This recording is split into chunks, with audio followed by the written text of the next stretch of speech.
Well, hi there. Thanks for stopping in. Market Monday time. It is January 26th, 2026, the 26th day of the year. As we always do, we're going to start off on the supply side of the supply-demand equation. Stick around for this one because the numbers are really interesting. At least I find them interesting. I can't remember a market that's quite like this. But before we get into it, take a second, please subscribe, hit that notification bell so that you know every week when Market Monday drops and you can follow along with the market with me.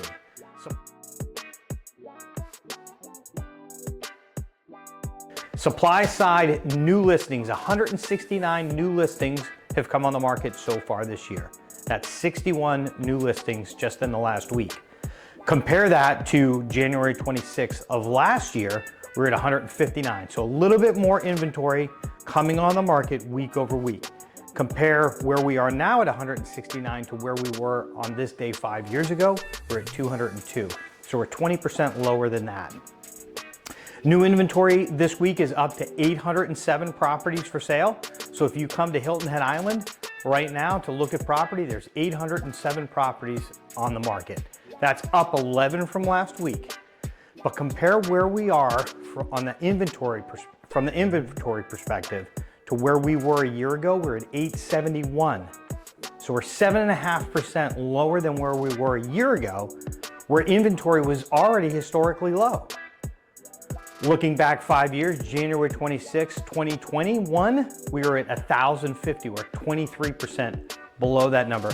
Inventory, folks, this is what's driving the market right now. Inventory is incredibly, maybe even one more incredibly low. It's unbelievable. It's the thing that's pushing the market and pushing prices right now. Sales, you're gonna see, are off a little bit. But inventory is just so low that it's forcing the market to appreciate. It's quite amazing. So that is the inventory supply side of the equation, the supply side. Now let's look at the demand side of the equation, or sales. Pending sales, we've had 105 so far this year. That's up 42 in the last week. At this point, last year we were at 121, so we're 13% lower than where we were a year ago. And again, if we look back, January 26, 2021, we're at 228, 54% lower, less than half of what we had just 5 years ago. But the inventory is so low that it's kind of not mattering. Prices are still going up fairly significantly. Big jump this week in prices. Stay tuned. Closing so far this year, we've had 93 closings, 35 in the last week. At this point last year, we were at 108. So we're 14% lower than we were a year ago. And again, if we look at 2021, we're at 169 at this point. We're 45% lower than that. So sales are definitely off, but inventory is so low that it's making it all right now. Absorption rate. So this is the amount of time it would take to consume the current inventory if nothing else came on the market. We're at 5.6 months. That is up a little bit. Excuse me, that's down from last week where we were at 6.2.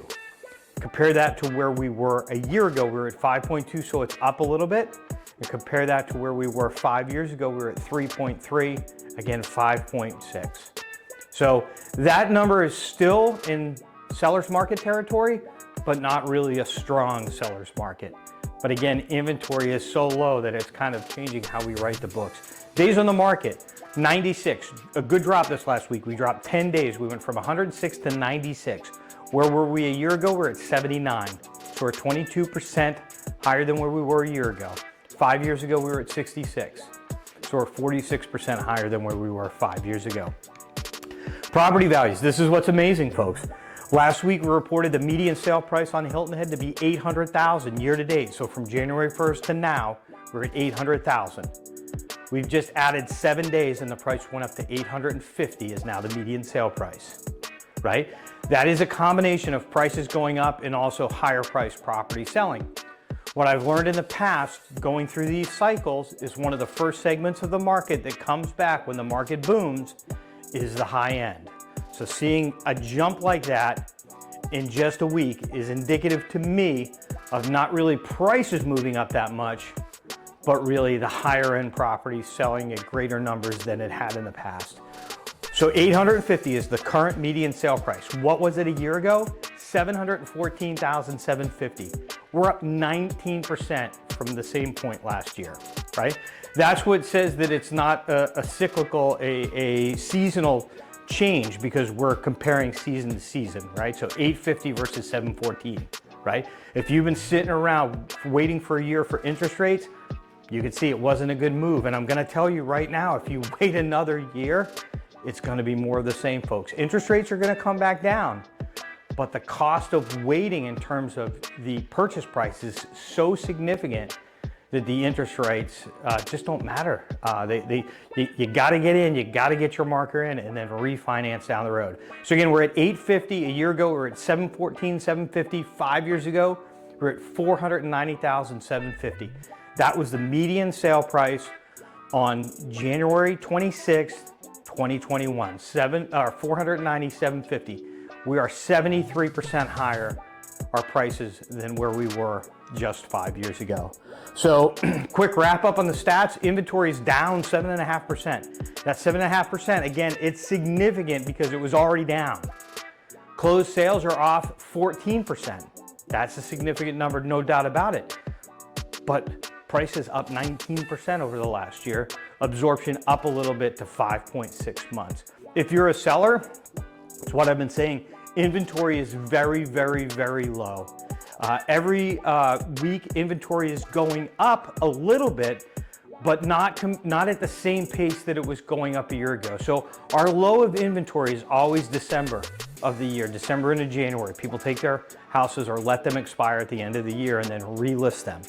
But typically we're seeing lots of inventory coming on the market this time of year. We're seeing some inventory come on the market, but not what's typical for the season, right? And that's really interesting. I didn't see that coming. That low inventory is what's pushing prices higher. The sales are slower, there's no doubt about it. And that's typical for this time of year. Typically sales right now are slow, and they'll be picking up here over the next couple weeks if they follow the normal trends. But what's interesting is, despite the slow sales, is how much prices are moving. And that's just because inventory is just so scarce. So if you're a seller and prices are going up this much, you're probably saying, well, why don't I just hold on to the house another 6 months? If it's gonna go up, if it's going up 19% a year in 6 months, it's gonna go up, what's that, 9.5%? Why not hold on for another 6 months or another year and take advantage of that? Well, that is the right play for somebody potentially that is not selling their property to buy another one. If you're selling a second home, third home, fourth home to cash out and put the cash in your pocket, that might not be a bad play. As a matter of fact, I think it's a pretty damn good play.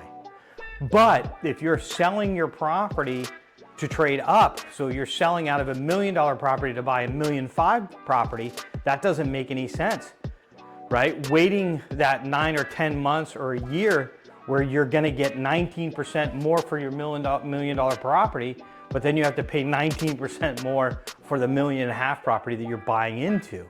So you're gonna end up spending more money with that. So it's really important that you understand what you're going to do with the money. If you're gonna cash out and invest it in something else, yeah, waiting might be a good play. If you're just gonna sell out of a property to buy another one, whatever you make extra on the property that you sell by waiting, you're gonna pay more on the other end. So does it really matter? In my opinion, it does really matter. The best thing to do is to do that deal right now. Take it, get locked in at the lower purchase price and then refinance later on. And remember, sellers, the sales season is right around the corner. This is that slow season. Everybody's getting back to it after the first of the year. But come February, we're gonna start to see the vacations, and then those closings will really pick up February, March into April. It happens every single year. If you're a buyer, it's what I just said to the sellers, right? This window is closing rapidly, meaning prices are going up, and therefore affordability is getting more and more narrow. Interest rates will help that, but the longer you wait, the more you're gonna pay for that same property. That's the key. That's the thing to remember. So that window is closing, right? Don't miss the opportunity. News this week, I think the big news this week is there's been a lot of turmoil in the stock market, or last week, there's been a lot of turmoil in the stock market about the conversations about Greenland and all that stuff, and we don't get political here, but that spooked the stock market, it spooked interest rates. So this week we've seen a slight bump in interest rates. Last week we're at 6.06 for the 30-year. Last week they jumped up to 6.09, so 0.03 of a point. The 15-year, we went from 5.38 to 5.44. But keep in mind, those are slight bumps because of the news cycle. But if we compare interest rates to where they were a year ago, in most cases, they're a full 1% lower than where they were a year ago. And it's definitely, folks, definitely a downward trend going on with interest rates. So buy at the lower price today before prices go up more tomorrow. When interest rates drop tomorrow, do your refinance. That's the play. If you would have done that a year ago, you would have made 19% on your money. Pretty good. That's it for this week.